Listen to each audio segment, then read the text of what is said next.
rin ako mawawala ng pag-asa. Indeed, Marian Rivera is the queen. Kaya nga ako, teacher. Itinanghal siyang Best Actress sa Cinemalaya Independent Film Festival para sa pagganap bilang Teacher Emmy sa Balota. Katay niya si Gabby Padilla para sa pelikulang Conobacio. Para kay Marian na nagdiriwang ng kanyang 40th birthday ngayong araw, ito na ang best birthday gift na natanggap niya. Proud din si Ding Dong Dantes sa milestone ng asawa. Sa lahat po ng Teacher Emmy na matapang na ginagawa ang lahat para protektahan ang boto ng sambayanan kahit pa ang sarilang buhay ang malaan sa panganib.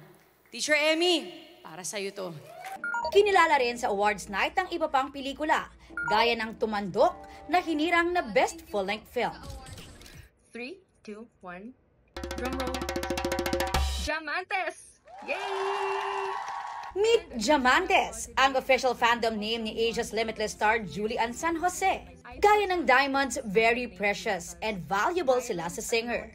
Fire orange naman ang kanilang official fandom color para sa nagliliyab at nag-aalab na pagmamahal ni Julie. Nagbabalik spotlight ang Korean actress na si Son Ye-jin with a new film. Yan ang suspense thriller film na I Can't Help It, kung saan makakasama niya ang Squid Game actor na si Lee Byung-hun.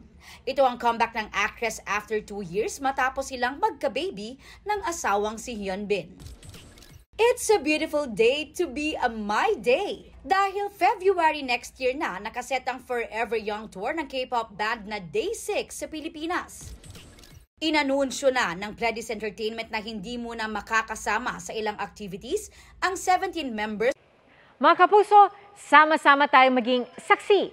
Mag-subscribe sa GMA Integrated News sa YouTube at para sa mga kapuso abroad, samahan niyo kami sa GMA Pinoy TV at sa www.gmanews.tv.